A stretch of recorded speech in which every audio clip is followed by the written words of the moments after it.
All right. Well, for those of us who have joined, um, glad you guys are with us. These virtual events are hopefully going to be more exciting than your business Zoom meetings throughout the day. But welcome to Purpose on Tap. We have a simple purpose to encourage men to find their purpose in Christ, and we believe in community. That's been the thing we probably missed most during COVID is getting to be with you guys in person and hang out and have a couple beers and see your faces. So this is a good hold me over, but one of the silver linings here is that we're able to meet people that aren't local. And so today we actually have the privilege of talking with Justin Janowski, not Sebastian Janikowski, but a close relative. But Justin is actually located in Wisconsin. He is a Green Bay Packers fan, and that is okay because they're a good team like the Falcons. But Justin actually he's married, has two kids, and just within the last 2 years actually launched his own business called Faith to Influence. And the focus for him has been around encouraging guys like us and helping them think through how do I have success professionally, how do I maximize income, but also balance that with just my faith and my family, and not losing sight of either of those as well. So he launched his business, under 2 years ago, and he's already doing really well financially and successfully grown this really quickly. So excited for him. And today he's going to share a little bit about some of the stories he's learned, some important messages. And so we're excited to have Justin. Just as a reminder, Justin's going to leave some time for some Q&A at the end. And, if you have questions as you're thinking of them, literally you can just type them in the chat box and during Justin's talk, after his talk, but just type them in the chat box and we'll make sure to relay those questions to Justin. But glad you guys are here. And Justin, we'll let you take it over from here, and appreciate you being with us. My pleasure. Thanks for inviting me. I run live events and mastermind programs. And I remember just under a year and a half ago now, it was the day before our first ever live event. And I was standing in the middle of our event space, and I had tears in my eyes, and I thought, I can't do this. I had actually sold 8 Christian men to come and spend the weekend with us. They'd all paid over $1,000 to be there. I gave a 100% money back guarantee that it's going to be worth 10 times what you paid, or it's free. And here I was one day before really launching this business through the live event we were going to run, and feeling completely defeated. That day, it felt like everything was going wrong. And I'd taken some big risks to start this business. 3 months earlier, my wife quit her job to be a stay-at-home mom, and we had our first baby. And I was expected to provide. In my job, I'd worked for a small startup company where I'd started out earning $1,000 a month for the first 6 months there, and eventually built up to a 6-figure plus salary. I was able to provide, and we had this baby. My wife quit her job, and then I felt like God called me to quit my job and to start this business. I had a vision for Faith to Influence about 8 months earlier, being a business for Christian entrepreneurs and specifically men, to help them be better husbands, better fathers, show up better in the business place through their leadership and their sales, and also to integrate their faith into all areas of their life. Ultimately, the design was to help them win more at work, at home, and in their faith. And when I quit my job to start this business at what I felt like were a number of signs of God just calling me to it, I felt more fear than I'd ever felt in my entire life. For the next 3 months leading up to our first retreat, which was going to be our actual revenue producing opportunity, this was going to be where we found whether or not the business had financial viability. I had more sleepless nights in those 3 months than I've ever had in my life.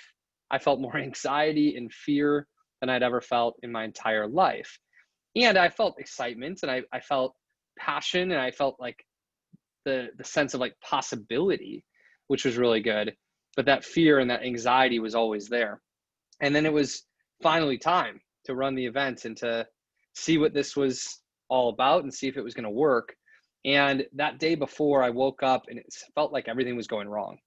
I remember I got a toothache that day, and it was so bad that if I just drank a little bit of water, I was in excruciating pain in my mouth. And I'm thinking, man, how am I going to be able to run this event if I can't even drink water without being in really intense pain? Interestingly enough, that toothache never showed up before that day or after that day, a year and a half later. It's never shown up again. It was that day only that I had this really painful toothache. And then I was getting something out of the garage to bring to the event because we were holding it just 10 minutes from my house. And a picture fell out of the rafters and hit me on the head and almost knocked me out. And I had a headache the rest of the day. And then I got to our event space and we were setting up and our technology wasn't working. And I went outside to try to set up something I thought would be fun for the breaks. Obviously, I'm expecting that you guys who are getting together for this share a beer and get to know each other kind of Christian event. You probably have played beer pong in your life at some point. There's a game called Giant Pong, which is beer pong, except instead of with little solo cups and ping pong balls, it includes big trash bins and volleyballs. So we put 6 trash bins on each side, 3, 2, 1, full-size trash bins. And on the other side of the driveway, 3, 2, 1 trash bins, and we're throwing volleyballs. It's a really fun game. We love it. And I thought it'd be fun to play during the breaks at our retreat. So I'm trying to set this up, but it was February and I was in Colorado at the time for this event and it was cold. And I'd gotten these out of our cold Colorado Springs garage and I could not get the bins to come apart. They were frozen, stuck together. And I'm in the backyard and at this point I'm feeling frustrated. Things keep stacking on me and I'm in a bad moment, like literally like hammering these things on the ground, kicking them, yelling.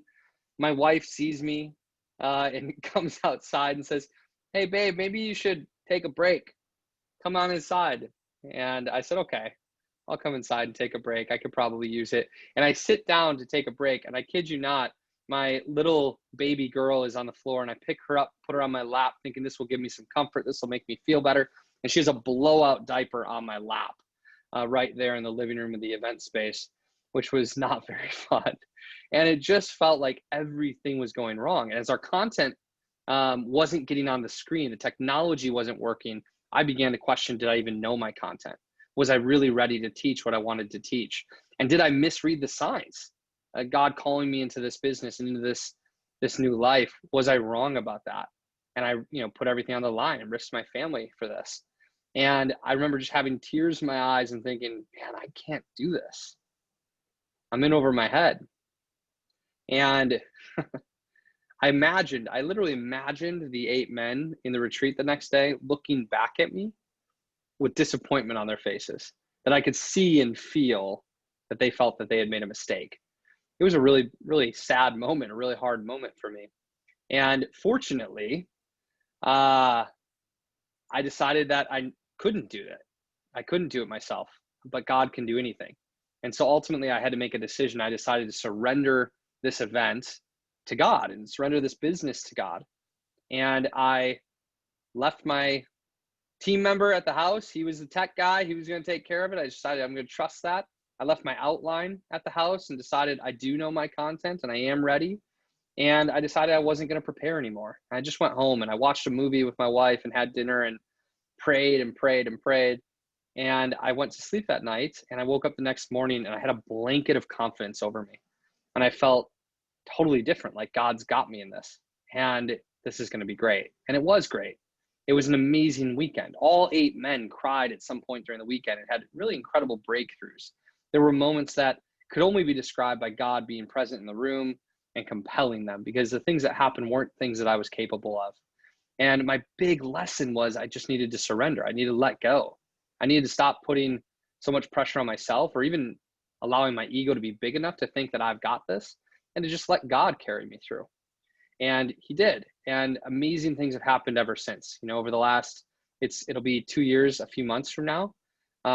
We've grown considerably. We've helped a lot of clients, Christian coaches and Christian entrepreneurs, grow their businesses, repair their marriages, heal relationships with their parents, and really connect with God at a deeper level. We've even had some non-Christians come to our events and find Jesus there, which was not an outcome I had in mind, and obviously was really excited to see. And we've done over $500,000 in business already. I never imagined that was possible. In fact, when I started my business, I had a backup plan. I know you're supposed to burn your boats, but I said to my wife, in 6 months, if this isn't financially viable, I know exactly where I'm going to go to the guy who's offered me 2 jobs that I've said no to both times, with my tail between my legs, and ask him for a job. He'd offered me the director of sales job, and I said, I'm just going to ask him for a sales job because I know he's given that to someone else. And God just really carried me the whole way and really provided for our business. And the best and most important thing that maybe I did was just have the courage to say yes to what I felt like he was calling me to. And that made all the difference. The other things that have really impacted this journey, I'm going to give 3 tips, 3 things that have really supported me in following my dreams and beginning my business and having the level of success that we've had so far. Ultimately, it all comes from God's provision. It comes from that surrender to him. One of the things I believe in more than almost anything is that true leaders walk with and surrender to God. So much so that if we're in the middle of a meeting and we get lost, we get a question, we don't know what to do, the direction is unclear, a true leader is willing to, in humility, just pause right then and there and pray. That's walking with God. It's having the little conversations with him throughout the day, but it's also surrendering the big moments to him. Beyond that, though, there are 3 things, 3 C's that I think really supported the last year and a half of my journey. And the first C is community. I feel like the reason why we were able to have success right away, and I even had the courage to begin this business, was because I had the right community of people around me. I had a wife who believed in me and trusted me and supported me and spoke life into me. And I had several friends who really believed in me and said, man, I remember one of my friends said, here's my credit card. It's ready. He wanted me to charge the credit card before the business even existed. He was ready to be all in and just believe in me. And I recognize how important that level of community is. And so many of us have people around us speaking death. And I think we can speak life or we can speak death. And how many of us, especially men, when we're joking around with each other and giving each other a hard time, are speaking death rather than life? Can we find a few key relationships with other men who will speak life into us? Can we create a dynamic in our marriage in which we're speaking life into our wife and she's speaking life into us? I think that's a huge opportunity. And this idea of life versus death, by the way, in our communication, our language, comes from a book called Toddler Wise, a book that my wife is reading. We've got a 2-year-old and a 6-month-old at home. And Toddler Wise talks about how if we say to our kids, don't hit, what we're putting in their brain over and over is hit, hit, hit, hit, hit. That's the word we're saying. Don't hit, don't hit, don't hit. We're also saying don't over and over and over. And many of you probably, as you're listening to this, you're Nike guys and you're just do it kind of people. You're drivers in your life and you want to do and go and take action because that's the key to success.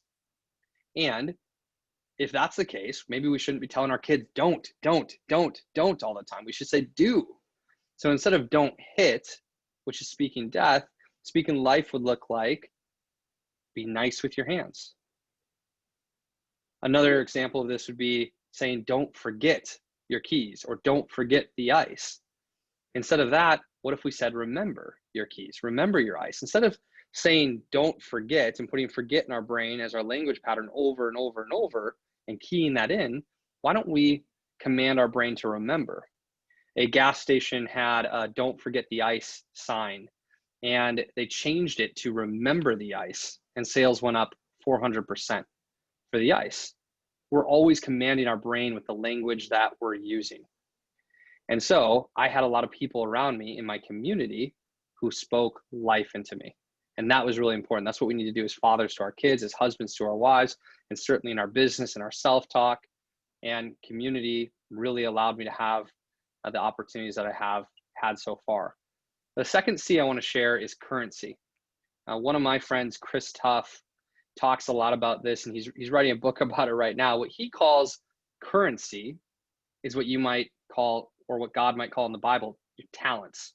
There's a story of the talents in the Bible, and one of the men buries it, and another one multiplies it, and God's really proud of the one who multiplies it. Chris calls that your currency. He says your currency is your God-given gifts. It's what you're best at. Your currency is what people come to you for. And what I've recognized is that what I'm best at is sales. I've been in sales for a really long time and I love it. I'm really good at it. And people keep coming to me for it. And so I took that skill set, or my currency, and I began to put that into action. And then I also added in the things I love, like making it about being a Christ-centered salesperson and business leader, and operating in such a way in sales and business that we can also spend a tremendous amount of time with our family and really honor presence with our kids at home and our wives and that sort of thing.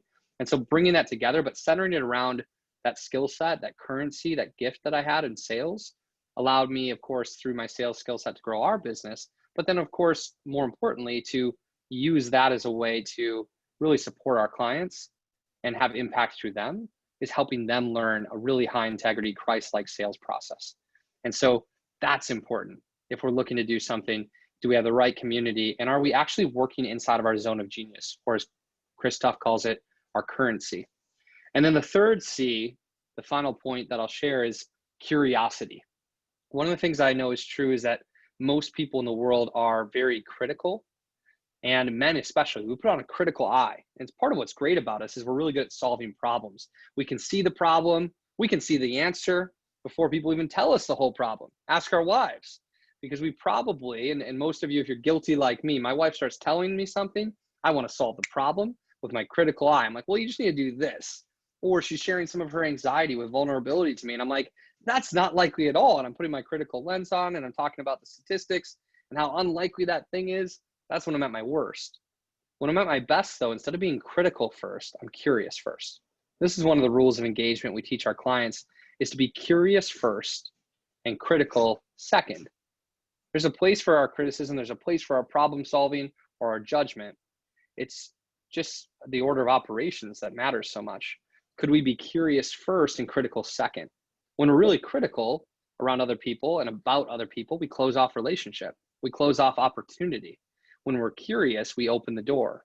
And so if somebody is triggering us in what they're saying or sharing, there's an opportunity in that for us to be curious with ourselves and say, why does this bother me when that person says that or shows up that way?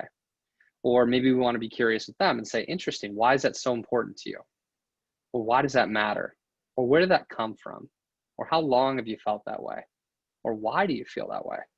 And that level of curiosity and depth opens up relationship, better understanding. Wouldn't it be interesting if this is how people operated politically? Wouldn't it be interesting if this is how people operated on social media? To be curious first and critical second. We don't see a whole lot of that curiosity. And we might find that in sales, in leadership, in parenting, it's 3 or 4 layers deeper than the surface answer.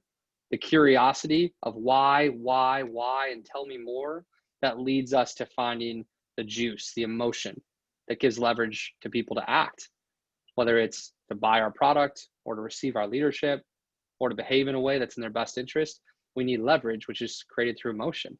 And emotion is oftentimes created in depth of conversation, which requires curiosity. And so I think that along the journey over the last year and a half, I've been really curious with God. I've been curious with myself, curious with my family and with my clients and with my team members. And that curiosity has been a gateway to opportunity in many cases. So those are the things I wanted to share. Just an invitation for those of you who are listening, in whatever way God's calling you to it right now, to surrender to Him fully and to dive in with 3 C's around community, honoring your currency or what you're best at, and then also showing up in great curiosity with people to open the door to a deeper relationship and more trust and more leverage to act. With that, I'll open it up for questions. I think we've got a couple here in the chat, and I'm happy to discuss anything you guys want to talk about. Cool. That's awesome. Thanks, Justin.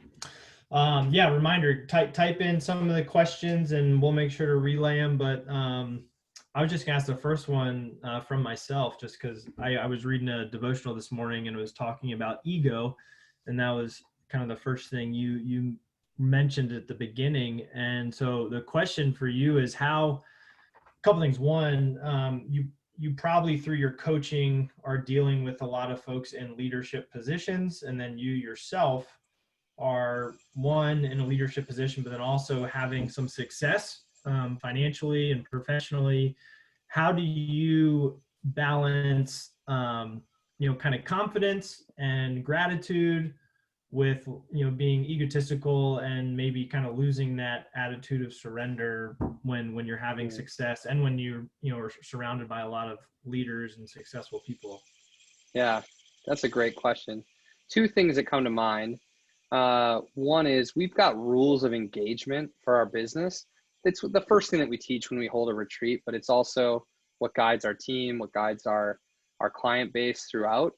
And these rules of engagement are just 8 ways to show up and 8 things to remember that guide us. And so I think that those call me into check and call our clients into check pretty regularly. One of those rules is to remember that God is always fathering us. And what that means is when something good is happening, to recognize that this is God's fathering, this is God's provision for us. And when we make a big sale or we have a great week, to get down on our knees and say, God, thank you. Thank you for providing for me. And I pray over and over for God to provide. And I also recognize that the more that I earn, the more I can give. My wife and I have always given between 15 and 20%. And I'd love to give a lot more than that at some point, raise the percentage as our income goes up. I just know that if I can multiply the talents and then do good with them, that will make God proud, make God smile, but also recognizing that the talents are from him and of him. And the provision is always of him. The sales are from him. The income is from him. All of it comes from him. And just being in a spirit of thankfulness and recognizing God as often as we can in what we're doing. And the other part of remembering that God is always fathering us and not getting too high or too low is remembering that even in the really hard times, the hard days, weeks, months, years for some of us, that God is there in that too. He's trying to strengthen us or teach us something or call us to let go of ourselves a little bit and lean on him. And the Bible says that those who exalt themselves will be humbled, and those who humble themselves will be exalted. And so if we exalt ourselves a little too much, God will probably knock us back into check and remind us that we're not the answer and we don't have all the answers. And the other thing that I'll share is something that we talk about in our 15 laws of the uncommon leader is that to be an uncommon leader, we need to do things differently than most people. And one of the things I think is important is that true leaders strike the important balances. And there is an important balance to be struck between our home life and our work life. There's an important balance to be struck in our communication style. There's an important balance to be struck between how much we push or challenge the people we lead, including our kids, and how much we support them and receive them in love. Both are important. And I think that's something that comes to mind when I think about humility and confidence, is that we need to strike the important balance. Ultimately, people want to receive leadership from people who have a certain level of confidence and certainty. If we're lacking that completely, we're not going to be very successful as leaders, as salespeople, as fathers, as husbands. If we consistently lack confidence, we're not going to be a very attractive leader. And yet, too much confidence, which boils into ego and arrogance, that's not very attractive either. And so, can we strike that important balance of being humble, recognizing that we're not perfect, recognizing that God has given us all of our gifts, recognizing all of our flaws, and just the opportunities that we've had in our life that have set us on a path towards where we're at, while at the same exact time, having a certain level of confidence and certainty about who we are and what God set us out to do. So I know that's not really giving practical wisdom necessarily, but if we can focus on trying to strike that balance between confidence and humility, I think we're going to have a lot of success. Justin, that's a great, thank you for that. We're getting some great questions. I want to just ask you a question. One of the first C's that you talked about was the right community. And I think men tend to have we have a tendency to sabotage that community. We have a tendency to say that we want it, and then we do everything to avoid it. Mm-hmm. And the guys that you work with and the people that you're running around with, how do you help guys avoid sabotaging the community that they so desperately need and want? Yeah, it's interesting. That's a great question. Thanks, Tucker. Most of us in our friendships, all we want to do with the guys we're around is talk about sports and tease each other and drink beer. And, we kind of leave it at that. And listen, I like those things. As we jumped on the call early, Tucker, Matt, David, Calder, and I I was teasing them about the Packers beating the Falcons. And there were some jokes about how much hair I have, I think, right when I got on the call. And we were talking about our favorite beers. And, you know, that's kind of what it is, to just have a playfulness and fun with other men. And I think it's an important part of relationship with men. But so many guys just leave it at that and never go further. And for whatever reason, we just don't find deep relationship quite as naturally as women do. I think there's a fear of not being enough. I think there's a fear of being judged. I think there's a fear of vulnerability and being honest and true and taking our masks off for a minute and recognizing that we're not perfect. And that vulnerability allows us to have deep relationship, but so many men are afraid of it. We posture and we compare ourselves to everyone else. We want to compete. We want to be the best and we want to be the smartest. And if we're not the best or the smartest, we want people to think we are. And so we might avoid that kind of relationship. And we just keep things surface level because it's safe. And it might be because that's what we saw from our dads. A lot of you, if you're on this call, a lot of your dads either weren't there or they were there, but they didn't express a lot of emotion. They were pretty stoic. They didn't share their faults or their vulnerabilities or their fears. They were just kind of strong and the provider types. And if that's the model that we had, then we don't really know how to be honest and how to be vulnerable and share a deeper truth to open up deeper relationship. That's really hard for men. And yet every one of us really wants it. And so when we have guys come to this retreat and spend a few days with us and we set the container appropriately with rules of engagement and bringing the right men in and being clear that like, this is just a no BS zone. This is a place where we're going to be honest, where we're going to tell the truth, where we're going to talk about the dark things. Once one person opens the door, then it just becomes like dominoes and everyone begins to share. You know, we'll talk at our retreats around the fire about pornography and other addictions. We'll talk about infidelity in relationships. We'll talk about the fear that we're not enough. So many men didn't get affirmed by their fathers when they were kids that they were enough. And their entire life, they've been trying to prove to themselves or their father, whether he's here or not, that they are in fact enough, that they do have what it takes. Sean Eldridge talks about. And some of you, as you're listening to this, you're like, man, that's me. Like I'm still trying to prove myself to my dad. And we all seek like that fathering at the human level, not just from our Father in heaven, but we want to be fathered. We want to be seen. We want to be loved and accepted. And we're afraid that if we're vulnerable and true and honest and we show our mistakes and our flaws, that maybe people won't love us. And so that said, like the men who come out to our retreats, like most of them cry during the weekend. Almost every one of us has some kind of trauma or pain that's hiding underneath that we just need to express. We need to share in the safety of good men and get all the way there. And once we release that, we'll feel a lot better. And the self-sabotage is what you're asking about, Tucker. And I don't know if it's self-sabotage as much as it's just that we don't even get far enough to self-sabotage because we're afraid. And what I would just compel men to do is to be courageous and asking the deeper question and sharing a little bit more and just trying to find like a small circle of men that we can talk about what really matters with, like our marriages and our faith and our kids and like the stuff that even our emotions, our fears, our depressions, like whatever it is that we're going through, there's got to be some safe place we can bring that. And so maybe it is like a group coaching program. Maybe it's a group like this, what you guys are doing, especially when you get back together in person again, that you can find some deeper relationships. Maybe it's your poker night, but you just start talking about the real stuff. And usually all of us have it and all of us at some level want somebody to share it with. So we just need one person to go first. And so if you're listening to this, be courageous and go first.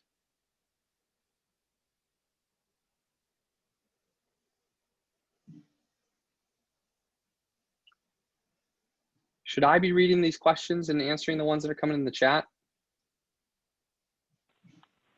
No, Justin, you just were probably relying on me being a little more on the ball.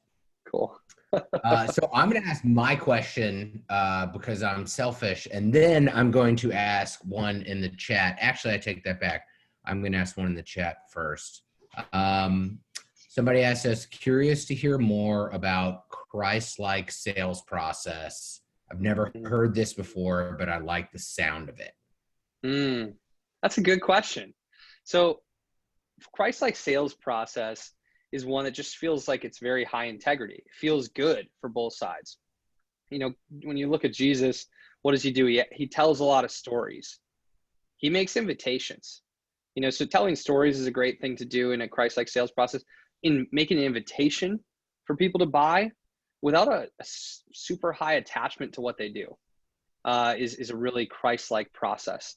You know, if you look at Jesus in the Bible, he's not super attached. You know, he of course wants everyone to follow, but he's like, hey, drop your stuff and follow me. And some do and some don't. And he keeps walking. He's not desperate. You know, so many salespeople have desperation. They have commission breath. And in that desperation, they do things that are outside of their integrity, outside of their honor. You know, there's a reason why salespeople have a bad rap. And a big part of it is because there have been too many salespeople who showed up without integrity, who showed up valuing the sale and what they can get more than they valued the other person and what they actually need. You know, you watch movies like Wolf of Wall Street, and those things really happened where salespeople were totally lying. Or maybe there's more commonly salespeople who tell partial truths or withhold certain information to make a sale. You wouldn't see that from Jesus. But the reason you wouldn't see that from Jesus isn't just his integrity and his honesty and the fact that he's above that, he's perfection. But the other reason you wouldn't see it from Jesus, because he just doesn't care about the sale that much. He does. And he also is not going to, like, in desperation, chase after. He's not going to push really hard. He's just going to invite. And I think people like to be invited. And the other thing that you notice from Jesus is while everything that he's doing is about making a sale, it really is. It's like selling people on eternity with him. Come follow me. Selling people on, like, be with me and God in heaven forever. It doesn't feel like sales. It feels like leadership. And I think that sales and leadership are synonymous. They're the same. You know, so many people have these negative stories and connotations about sales, like it's sleazy or it's greedy or something like that. I don't think it is at all. I think we need to shift our identity and our stories around sales. I believe that salespeople are the leaders of the marketplace. Salespeople are the leaders of the economy. Salespeople create jobs. Salespeople are the reason why people get raises or retain their job over time. And we make capitalism work. So if you're a business guy, if you're a sales guy, what we do is really honorable, as long as we do it in an honorable way. And when we teach sales, it's not about us having the next great canned sales line that's going to get somebody to say yes or handling the objection.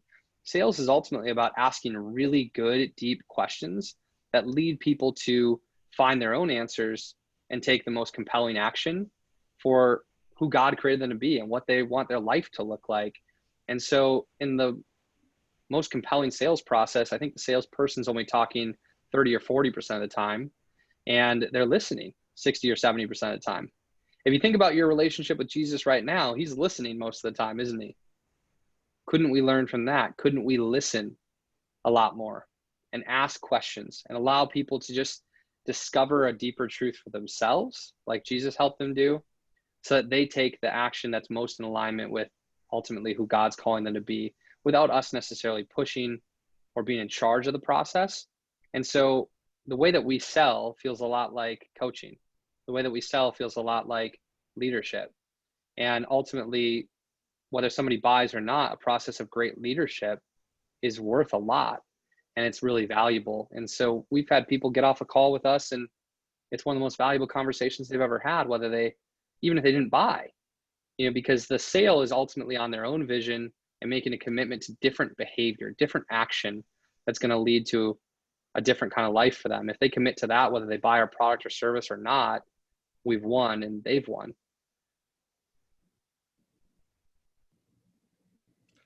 Justin, that's a great answer. Thanks. And I'm certain that at least half of the guys on the call tonight are in some type of sales capacity. I'm in software sales myself, and I had a conversation with a net new prospect this morning, and my first question was a really difficult question, but because I asked it and said, hey, I don't want to be a jerk, but I've got this question, we were able to get off the phone in 3 to 5 minutes versus me spinning a bunch of cycles with him just because I asked an honest question. And so thank you for that. There's so many great questions. While I do want to ask mine, I'm going to forego it now. It was something around your curiosity. I love that because I'm right. I'm straight to be critical all the time in life, at work, with my wife, and my friends, and it's just the crux of me. So next question I'll ask from somebody, it's as someone who wants to write and speak, how do you fully let go of your traditional job and take the leap? And that's a great question. So for one thing, like I had a little bit of a safety net, not a ton, but I had $30,000 set aside, and that was enough that I knew, for our little family, pretty simple lifestyle we live, that was enough to make it a few months and be okay. So I think having a little bit of runway can be helpful. I also think we want to make sure that what we're doing is viable. So when we look at like what we ought to be doing, maybe we're considering what we're great at and what we love to do, and also what the marketplace needs. And this is maybe the most important part to figuring out if it's financially viable. We should be doing something that we're great at, that we love to do, and that our audience or the people we want to work with really need. If that's the case, then it's financially viable. And if we got a skill set that tells us that we can earn income doing it, that's helpful. And so I knew, like, man, I didn't know if I could run those retreats. I didn't know if I could lead a coaching program. I'd never done that before. That was the part that was really scary for me. But I had something I did know. I knew I could sell. And so if I could sell people to the retreats at my former company, I knew I could sell them to the retreat at my current company, because our sales process isn't about us. It's about the prospect. It's about the client. Only the final 5 minutes of an hour-long conversation in sales for us is actually about what we're selling.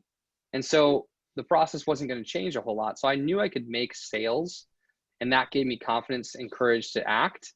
And I felt like God was calling for it, and it was the right thing for me to do. And I had a little bit of runway, a little bit of cushion that I knew I had time to try. And the other thing I know is true, and John Eldridge talks about this, is every man has a warrior heart inside of his chest. God's put it there. I mean, you read the Bible, it's a whole lot of warriors. I'm reading the Old Testament right now. It's exhausting, but it's also full of warriors.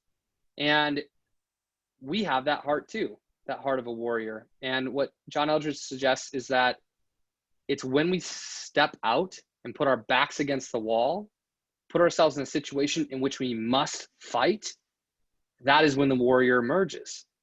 And so for me, the stakes were high enough, and I was all in, that I had to succeed. I had to make it happen. I had to hustle at a different level. I had to produce. I had to lean on God and surrender and trust, because the stakes were too high for me to do anything else. And so sometimes that leap and putting our back against the wall, that's what we must do to discover how great we can really be and find the warrior inside of us. And that said, we have to be responsible. We have to be thoughtful to a certain degree. My wife had a job. We had a little bit of money set aside. I had a backup plan. I knew we'd be okay. But oftentimes, for some men, I think they can have a side hustle and grow it while continuing to do their full-time job. For many men, the side hustle will never produce until it's the main hustle. And so if you're in a position where you've got a little bit of safety and you believe you've got viability in the financial piece of what you want to do, then I'd consult some people who've been there before, who've done it, who you can trust and respect, and receive some mentorship and some leadership. And if they agree that it's the right time and that you can do it and you've got something, then you got to jump. And don't be so afraid of it not working out. Be willing to say, I made a mistake. I made the wrong decision. And then come back and make a new one and change directions again. That's fine. That's part of life. And I guess another thing I'll say that hopefully encourages us to be a little bit more courageous is just a reminder that this lifetime on the line of eternity is like a blip. It's like the smallest little dot on the line of eternity. It's relatively insignificant. That doesn't mean that we should be flippant or throw it away, because it's also precious. While it's precious, it is insignificant and small in comparison to eternity. We can't screw it up that bad.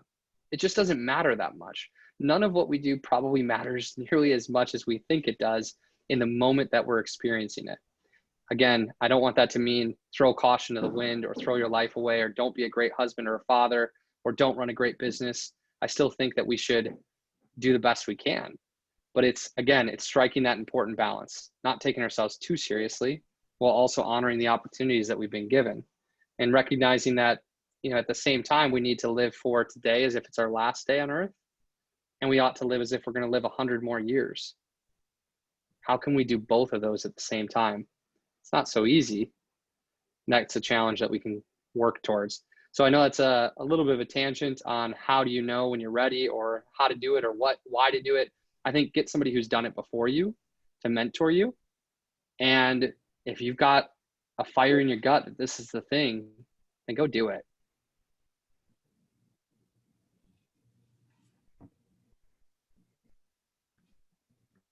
Thanks, Justin. Hey, so one question from the chat feature: name your favorite business book and your favorite faith-based book. And it's very practical. And another question for you that's practical: what's one habit? What's the most important habit that guys in their 20s and 30s can do and implement in their lives to gain success and joy and a better faith? Okay, I'll start with the books. I'll name a few books. The first book that I read in personal development that changed my life, and it's a business book roughly, but it's really a personal development book, is Think and Grow Rich. It just really impacted me in a huge, huge way and set me on kind of a different path. I read it when I was, 19 or 20, and then read it a couple more times after that. And it's old school, Napoleon Hill, and it's a great, great book. Think and Grow Rich. I highly recommend it. As far as faith-based books, and one other book I just read, this is a faith-based book and a business book to me. The most powerful book I've read this year is The Ruthless Elimination of Hurry by John Mark Comer. The Ruthless Elimination of Hurry. What I recognized is I was getting to a place of burnout. Our business was having a lot of success. And for the first time in my life as a salesperson, I found myself having too many calls, too many things in my calendar. I remember as a young salesperson always thinking, I need more prospects, more calls, more prospects, more calls. It was just drilled into me forever. And for the first time, I feel like I need fewer prospects and fewer calls, which is such a silly thing. I may need to find just a better way to scale, and we're working on that right now. But I got a little bit too hurried, too busy, had too much on my calendar. And so the ruthless elimination of hurry has been critically important to me this year in reevaluating how I show up inside of my business, inside of my life. For you, if you're struggling to get to the level you want to in business, and you've got too much white space in your calendar, and your income isn't where you want it yet, read Think and Grow Rich, and you might find some inspiration and some thoughtful ideas there. It's actually the first place Mastermind is mentioned that I know of, which is a group coaching concept, deep relationship between men kind of concept. Think and Grow Rich. If you are beyond your income goals and needs already, then your challenge might actually be being the husband and father that you want, being fulfilled outside of the income and the business success. And you might find that it's never enough. And in that case, I think reading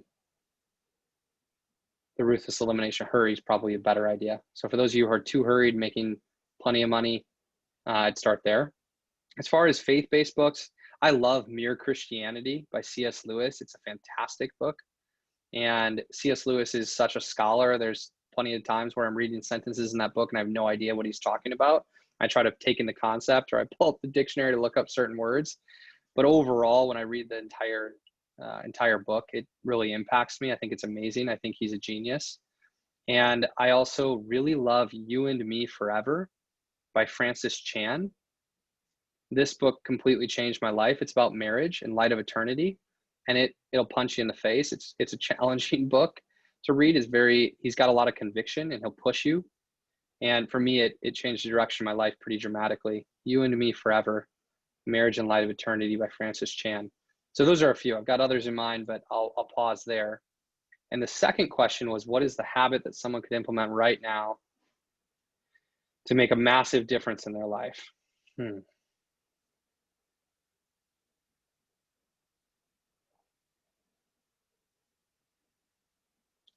I think we could be served by a lot more prayer and quiet time, which might mean putting our phones away.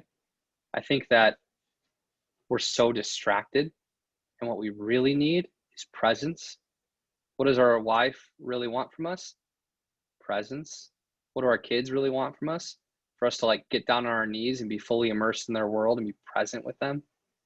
What do people want from us when we're in a sales call or a leadership conversation? They want our total and complete presence. What does God want from us? Our total and complete presence. What do we give people most of the time? A half-assed, distracted version of ourselves. That's really common. And so I think what we need more than anything else is presence as a habit. And I'll also just share that our first rule of engagement, I mentioned our rules of engagement before, our first rule is to lead with love, which might not sound like a habit, it might be more of a concept. It can be a habit to just show up again and again, continually, leading with love first. And if that's the foundation on our team and our family, in our business, with our clients, if there's a foundation of us leading with love, then I think after that, we can bring discipline and challenge and all the other good things. But the foundation of leading with love is a really, really valuable place to start. That's awesome. Yeah, I think the presence, the quiet time, I know for me personally, when I start my mornings with a quiet time before our little guy wakes up and kind of the to-dos start checking off the list. I mean, I just mentally, emotionally, physically, I just feel like I'm in such a better place for the entire day. And the days I don't do it, I just feel like from the get-go, I'm behind and rushed. So I love that. This will probably be the last question just due to time, but how did you know, this is kind of from the audience, but how did you know or hear God's voice telling you to kind of step out in faith and pursue this business? And other than literally the audible voice, it's not always that clear when you hear God. So what were some signs or what led you to believe you were hearing God, so that, as we're seeking answers, we can be aware to listen and hear God as well? Yeah, that's a hard thing, isn't it? And one more thing, by the way, as you were talking, Matt, about like getting up in the morning with your kids or before your kids and not having your phone. Most of us fall asleep with our phone. We wake up with our phone immediately. We go to the bathroom with our phone. We never do anything without our phone. The second we get a break, we look at it as if there's nothing else we could do. My wife and I made a rule that no phones are allowed in the bedroom recently. And I think that's been a great rule for us. If you want to start somewhere, like maybe no phones at the dinner table, or maybe no phones at the bedroom. But in the bedroom, like, that's for us to talk and read and have intimacy with each other and pray and, do good things and actually sleep without the bother of our phone getting in the way of that. And that's been a huge change for us. So I just wanted to bring that in as something practical. A way that we can be more present is set some boundaries around your phone. You could have tech-free Tuesdays where that evening you just turn your phone off when you get home. You don't touch it till it's the end of the night. And you might find that you find peace that you haven't had since you were a little boy, before we had cell phones, before we had the internet. I remember what it was like, and it was a lot more free. If we set some boundaries, we can find more of that in our life. Regarding Matt's question about how did I know, man, it wasn't God's audible voice. I have not yet heard God's audible voice. And this is tricky. It's hard to decipher our own will from God's will. And am I making up the story that's from God because I want it to be? I don't know. That's a really interesting thing. And there are times where people say, well, God told me this. And I think to myself, really? Did God tell you that, or did you tell you that? So I think that's a fair question. In this case, I had been feeling for a few years, like the company I was with before, it was also a personal development company, a coaching company. And we did really good work that I loved. And I learned so much there that allowed me to build the business that I have now. But it was a very spiritual company, as a lot of pure personal development companies are, without being Christian. And I felt like over the years, it just grew further and further away from my faith. And that was hitting me for a long time. And there was a part of me that wondered, did God want me to stay in that space? Was that what he was calling me to be a Christian light there? It's hard to decipher. What I will say is, kind of out of the blue, 8 months before I started my business, I had the idea for my business. And it wasn't sparked during a conversation. It wasn't sparked by leadership from someone else. It wasn't sparked by reading something or being in a conference. It just all of a sudden, boom, hit my head. And then I wrote it down. I wrote a business plan for Faith to Influence. And I took out the domain 8 months before I started the business, thinking it wouldn't be years, but someday I'm going to do this cool thing. And I have it time stamped. I have a picture of the piece of paper I took on my cell phone so that if I lost it, I had that business plan I could come back to. And so I think that was like maybe the first thing that felt like a whisper from God was this business plan, even though I was happy at my job, kind of coming out of me out of the blue. And then when I actually decided to quit my second day back from paternity leave, I had a conversation with a client who said, raised his concerns about whether or not the environment was the appropriate environment for a Christian who wanted to grow. And it did feel, as he shared with me, I felt compelled that I had to answer some really hard questions. Like, is this what God really wants me to do? Does God smile on the work that we're doing, the way that we're doing it? Or would he rather me do this other thing, Faith to Influence, that I'd had the idea for 8 months earlier? And it's interesting that I had that alternative option to consider this or this when those questions came about. And so I felt like maybe God spoke through him to me. And then there were a couple of other things happening at work that the vibes just didn't feel right. And I ultimately spent a month praying and crying with my wife and feeling scared. And, there was a part of me that didn't want to do it because it was scary. It wasn't the easy path, which maybe made me believe it was from God as well, because it was compelling me to a greater level of responsibility than I would probably ordinarily choose on my own. And that suggests to me that it wasn't me taking the easy path. It was taking the responsible, hard path that God had maybe prepared for me. And then ultimately, I just kept coming to the same piece that what I felt like God wanted me to do. If I asked that question over and over and prayed about it over and over, would God rather me do this or do this? I kept feeling like he was saying, do this, which was starting the business and taking the leap. And that's what he would smile upon. And so how much of that was him and how much of that was me, I guess I'm not 100% sure. But I do feel like he was the director and I was the one obediently saying, okay, let's do it.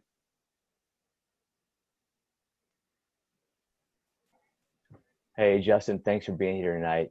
We really appreciate it. Despite all the trash talk at the beginning with the Packers and show us the Minister of Defense picture you have there, Reggie White. Reggie, the Minister of Defense. That's Rudy Rudiger next to him. Oh man, that's good stuff. I took a whole page of notes. I mean, I love your 3 C's: community, currency, curiosity. I mean, being curious first over critical. It's just incredible. I mean, we're so programmed to criticize everything and be skeptical and break things down. So really appreciate that. And guys on the call, we have our next Purpose on Tap is December 2nd with Peyton Day. He'll be there to share with us. And in the recap email we send from this month's POT, we will include links and information to your resources, Faith to Influence, because you have a lot of really good stuff out there. And we appreciate the work you're doing in the community in Wisconsin. And we hope we can do the same down here in the South. So, hey, thanks so much for your time. Guys, have a great 60 days, I guess 2 months. Be safe and be good. Thank you. Feel free to connect with me on social media and send me a message if you have any questions about anything that didn't get answered. Appreciate y'all having me. Thanks, Justin. Thank you. Thank you so much, Justin. My Cheers. pleasure. Thanks, Justin.